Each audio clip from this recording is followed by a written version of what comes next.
जय हिंद। आज हम लोग बात करेंगे डीएनए रिप्लिकेशन यानी डीएनए का द्विगुणन कैसे होता है। ये बहुत ही इंपॉर्टेंट टॉपिक है बिहार बोर्ड के स्टूडेंट के लिए। लगभग कई बार एग्जामों में इन्हें 5 नंबर में देखा गया कि पूछा है। तो सबसे पहले समझते हैं हम लोग डीएनए रिप्लिकेशन का मतलब होता है क्या है। डीएनए रिप्लिकेशन का मतलब होता है कि डीएनए से नया डीएनए का निर्माण होना। एक डीएनए से जो मॉलिक्यूल डीएनए होता है उनसे नया डीएनए का जो निर्माण होना उसी को कहते हैं डीएनए रिप्लिकेशन। इस प्रोसेस में क्या क्या प्रक्रिया होता है, किन किन प्रकार के पदार्थ भाग लेते हैं, इसके बारे में हम लोग जानेंगे। सबसे पहले समझिए कि इसमें क्या क्या सब भाग लेता है। सबसे देखिए, डीएनए का जो रिप्लिकेशन होता है यानी नया डीएनए का जो बनने का प्रोसेस होता है, यह बैक्टीरिया एवं वायरस यानी जो प्रोकैरियोटिक जीव होते हैं, प्रोकैरियोटिक जीव में किसी खास स्थान से होता है। किसी खास स्थान से अलग हुआ और नया डीएनए का निर्माण हो जाता है। वहीं अगर हम बात करें यूकैरियोटिक जीव में, तो ये कई अनेक स्थानों से हो सकता है। किसी भी स्थान पर से डीएनए का रिप्लिकेशन हो सकता है। जिसमें हम अगर अभी हम एग्जांपल ले रहे हैं यूकैरियोटिक जीवों का, तो इसमें देखिए 4 प्रकार के स्टेज होते हैं। पहला स्टेज है प्रारंभन, दूसरा है कुंडली का खुलना, तीसरा है प्राइमर स्ट्रैंड का निर्माण होना, चौथा है नए स्ट्रैंड की लंबाई में वृद्धि होना। ये 4 स्टेज है नया डीएनए के निर्माण होने के और उनकी वृद्धि होने में। समझिए इसमें भाग क्या क्या लेता है। प्रारंभन क्रिया में एक हेलिकेज नामक एंजाइम होता है, डीएनए हेलिकेज एंजाइम, ये भाग लेता है। दूसरा कुंडली का खुलना में एसएसबी प्रोटीन भाग लेता है। और दूसरा और एक है डीएनए टोपो आइसोमेरेज, ये भी एक प्रकार का एंजाइम है, ये भाग लेता है। उसके बाद जो प्राइमर स्ट्रैंड का जो निर्माण होता है, आगे देखेंगे हम लोग प्राइमर स्ट्रैंड होता क्या है। तो उसमें आरएनए प्राइमर स्ट्रैंड में फर्स्ट बनता है आरएनए प्राइमर, जिसको आरएनए पॉलीमरेज एंजाइम के द्वारा ये निर्माण होता है। दूसरा है डीएनए पॉलीमरेज। ये देखिए डीएनए पॉलीमरेज जो है ये 3 प्रकार का होता है। कितना होता है? 3 प्रकार का होता है। एक डीएनए पॉलीमरेज फर्स्ट, दूसरा DNA polymerase second and DNA polymerase third. DNA polymerase का भी काम हम लोग देखेंगे आगे। और लास्ट में है नए स्ट्रैंड के निर्माण में एवं वृद्धि।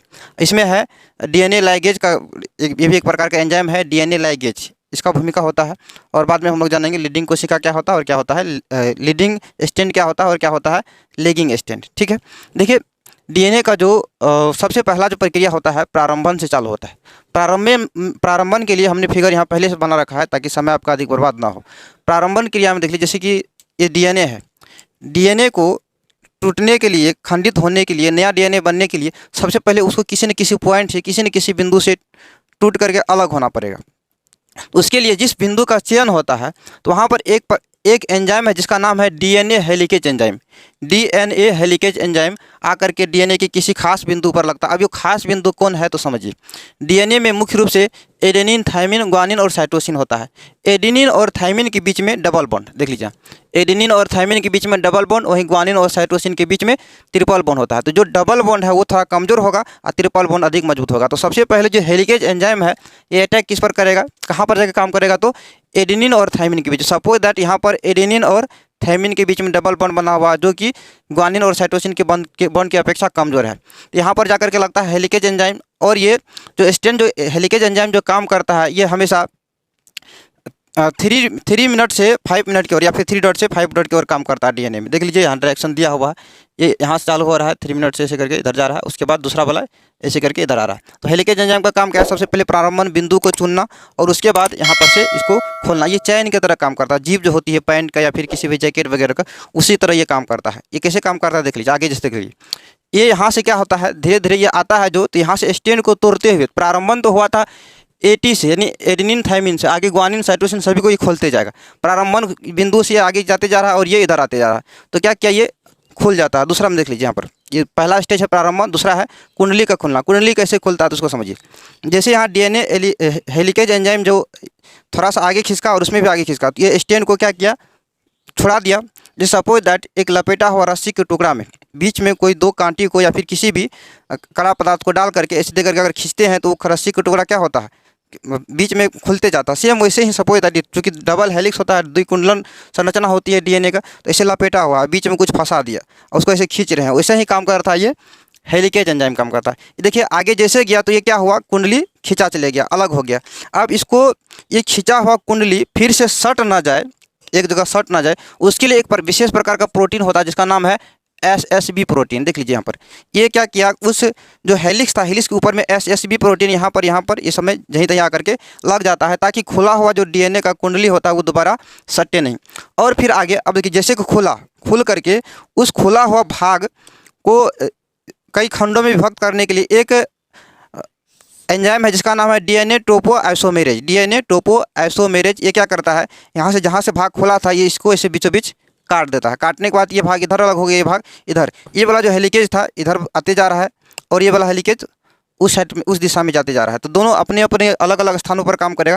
फिर अगला स्टेप देखिए, यहाँ से हम किसी एक भाग को, ये वाला भाग को उठा के यहाँ रख देते हैं। तीसरा देखिए, कुंडली खुल चुका है, कुंडली ये खुलने में काम किया, ऐसे जैसे तोड़े तो ये कुंडली क्या हो गया, खुल गया। उसके बाद क्या है, प्राइमर स्टैंड का निर्माण हो रहा है। प्राइमर स्टैंड देख लीजिए, समझते हैं। ये जो टूटा हुआ भाग था, यहाँ से ले लेते हैं टूटा हुआ भाग, तो ये एक ऊपर दिशा में चला गया, एक नीचे में, इधर से ले सकते हैं हम। जो लाइन बना, संरचना जो श्रृंखला बना है, इसी श्रृंखला को डीएनए पॉलीमरेज कहते हैं। जिस श्रृंखला डीएनए पॉलीमरेज, इसमें क्या होता है देख लीजिए, डीएनए पॉलीमरेज में ये पॉलीमरेज एंजाइम जहीं तहीं, ब्लू रंग का मार्कर से दिया हुआ है, जहीं तहीं जो डीएनए आरएनए पॉलीमरेज लगा रहता है जहीं तहीं, और उसके बीच में क्षतिपूर्ति के लिए आरएनए पॉलीमरेज से मिलकर जो आरएनए प्राइमर बना, उनकी क्षतिपूर्ति के लिए एक विशेष प्रकार का एंजाइम डीएनए पॉलीमरेज जहीं तहीं इसको पूर्ति करता है। जहाँ पर कमी रहता है, क्षति रहता है, उसको पूर्ति करता है। डीएनए पॉलीमरेज का काम ही है क्षतिपूर्ति को करना, डीएनए श्रृंखला को क्षतिपूर्ति करना। वहीं पर हम लोग पहले देखे थे डीएनए पॉलीमरेज 3 प्रकार का होता है, एक DNA polymerase first, DNA polymerase second and DNA polymerase third. DNA polymerase 2 जो है फर्स्ट, सेकेंड एंड थर्ड। जो सेकेंड है, सेकेंड उतना इम्पोर्टेंट नहीं है, बहुत कम करता है। DNA polymerase first and DNA polymerase third जो है ये विशेष रूप से काम करता है। सबसे अधिक DNA polymerase third. DNA polymerase third क्या कर रहा है, इस क्षतिपूर्ति भाग को पूर्ति कर रहा है। यहाँ पर देख लीजिए। अब आते हैं लास्ट और अंतिम स्टेज में। अंतिम स्टेज क्या होता है, जब देख लीजिए ये जो हेलिकेज एंजाइम जो था, जब इसको हम चैन की तरह नीचे सरकाते जाते हैं तो चैन वाला भाग खुलता है। सेम इसको जब हम आगे लेकर के आएंगे तो ये भाग क्या होगा, और भी खुलते जाएगा, और भी खुलेगा, तो ये बड़ा होते जाएगा।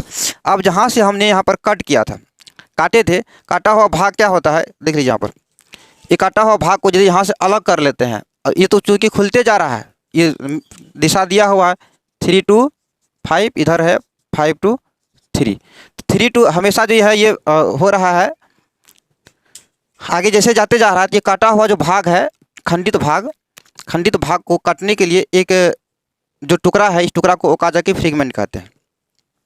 टुकड़ा को क्या कहते हैं, ओकाजाकी फ्रेगमेंट। अब देख लीजिए, अब इन टुकड़ा में भी क्षतिपूर्ति के लिए डीएनए पॉलीमरेज 1 काम करता है। क्योंकि ये खुलते जा रहा है तो 2 प्रकार का स्टैंड बन रहा है, एक ऊपर की तरफ, नीचे तरफ। ऊपर की तरफ जो स्टैंड बना उसको कहते हैं लीडिंग स्टैंड, और नीचे की तरफ जो बना है उसको कहते हैं लेगिंग स्टैंड। ऊपर की तरफ लीडिंग स्टैंड, नीचे की तरफ लेगिंग स्टैंड। और ये जो टुकड़ा है, चूँकि देख लीजिए टुकड़ा बना कैसे, अब जैसे ये हेलिकेज एंजाइम जा रहा था, यहाँ से यहाँ तक टुकड़ा था, जैसे यहाँ से काट करके अलग करते हैं, काट करके सपोज इधर यहाँ पर देख लीजिए हम डीएनए टोपोआइसोमेरेज के द्वारा काटे तो काटा हुआ भाग ये अलग हो गया, उधर वाला तो उधर जा ही रहा है, इधर वाला ये अलग हुआ जो खंडित छोटे छोटे भाग होता है, इसी भाग को ओकाजाकी फ्रेगमेंट कहते हैं। छोटे छोटे भाग को क्या कहते हैं, ओकाजाकी फ्रेगमेंट। अब एक ओकाजाकी फ्रेगमेंट को जो जोड़ने के लिए जो एक विशेष प्रकार का फिर एंजाइम काम करता है, जिसको लाइगेज एंजाइम कहते हैं। क्या कहते हैं, ये टुकड़ा को जोड़ने के काम कौन करता है, टूटा हुआ भाग को जोड़ने का काम करता है लाइगेज करता है। कौन करता है, तो लाइगेज करता है, ठीक है। और ऊपर वाले स्टैंड को लीडिंग स्टैंड और नीचे वाले स्टैंड को लेगिंग स्टैंड। अब इसको देख लीजिए, जितना सारा प्रोसेस हमने किया है, सारे हैवी फिगर के नीचे में वो सभी प्रोसेस को लिख देंगे तो क्वेश्चन थोड़ा एग्जाम में देखने में बेटर लगेगा। जैसे देख लीजिए यहाँ पर फर्स्ट में क्या किया, प्रारंभन, सबसे पहला है टॉपिक देंगे प्रारंभन में हेलिकेज एंजाइम जो कि एडेनिन और थायमिन के डबल जो हाइड्रोजन बंधन होता है उसको तोड़ने का काम करता है। दूसरा में जो हेलिकेज एंजाइम काम करने के बाद दोबारा से वह कुंडली सट ना जाए, उसके लिए एसएसबी प्रोटीन काम कर रहा है। जहीं तहीं आकर के लग गया, एसएसबी प्रोटीन कुंडली को सटने नहीं दे रहा। वहीं पर डीएनए टोपोआइसोमेरेज जो है, डीएनए टोपोआइसोमेरेज क्या करता है, इसको खुला हुआ भाग को काट देता है और अलग अलग भागों में बांट देता है। उस भाग से नया प्रकार का डीएनए का स्टैंड प्राप्त हुआ, जिसमें कि आरएनए प्राइमर प्राप्त हुआ दोनों तरफ। इसमें आरएनए प्राइमर में जो आरएनए पॉलीमरेज एंजाइम जहीं तहीं लगा हुआ है उसको क्षतिपूर्ति, अब यहाँ पर पॉलीमरेज के रूप में ही यहाँ पर एडेनिन, थायमिन, ग्वानिन, साइटोसिन यही सब है, उसकी क्षतिपूर्ति के लिए जो अन्य दूसरा एंजाइम काम करता है उसका नाम है डीएनए पॉलीमरेज थर्ड। अब ये भी हमने चर्चा किया कि 3 प्रकार का होता है, DNA polymerase first, DNA polymerase second and DNA polymerase third. तो यहाँ पर जो है ये है डीएनए पॉलीमरेज थर्ड। फर्स्ट का भी काम है, फर्स्ट वाला काम लास्ट में करता है, सेकेंड वाला काम कोई विशेष ज़्यादा नहीं है, इसका काम ही है क्षतिपूर्ति। अगला स्टेप में जैसे जाते हैं तो देख लीजिए यहाँ पर क्या है, लीडिंग जब इसी चैन को और आगे, ये हेलिकेज एंजाइम को और आगे खसकाते जा रहे हैं तो चैन क्या हो रहा है, और बड़ा खुलते जा रहा है, ये श्रृंखला बड़ी बढ़ते जा रही है। तो एक पूरा है जो कि खंडित नहीं होता है, जुड़ा हुआ रहता है, एक दूसरे से जुड़ा हुआ रहता है, उसको लीडिंग स्ट्रैंड कहते हैं। दूसरा, जैसे यहाँ पर डीएनए टोपोआइसोमेरेज जो काम कर रहा है, जिसको काटता है, तो काटने के बाद तो टुकड़ा छोटा छोटा हो ही नहीं जाता है, उस छोटा छोटा टुकड़ा को ओकाजाकी फ्रेगमेंट कहते हैं। इस ओकाजाकी फ्रेगमेंट को जोड़ने, चूँकि खुद ब खुद इसको क्षमता नहीं है जोड़ने का, तो उसको जोड़ने के लिए जो एंजाइम काम करता है उसको कहते हैं लाइगेज एंजाइम कहते हैं। लाइगेज एंजाइम क्या करते हैं, ओकाजाकी फ्रेगमेंट को जोड़ने का काम करते हैं। अब देख लीजिए दो प्रकार का स्ट्रैंड बना, एक तो एक श्रृंखला डीएनए की एक सिंगल श्रृंखला, एक श्रृंखला इधर एक श्रृंखला इधर प्राप्त हुआ। अब चूंकि डीएनए जो है डबल श्रृंखला में रहता है, तो दूसरा श्रृंखला कहाँ से आता है, दूसरा श्रृंखला जो कोशिका में जो कोशिका द्रव्य पाया जाता है उसका रासायनिक विधि के द्वारा संश्लेषण, ये सारा जो है रासायनिक विधि के द्वारा संश्लेषण होता रहता है, और कोशिका द्रव्य से रासायनिक अभिक्रिया करने के फलस्वरूप डीएनए की दूसरा हेलिक्स का निर्माण ये खुद ब खुद कर लेता है।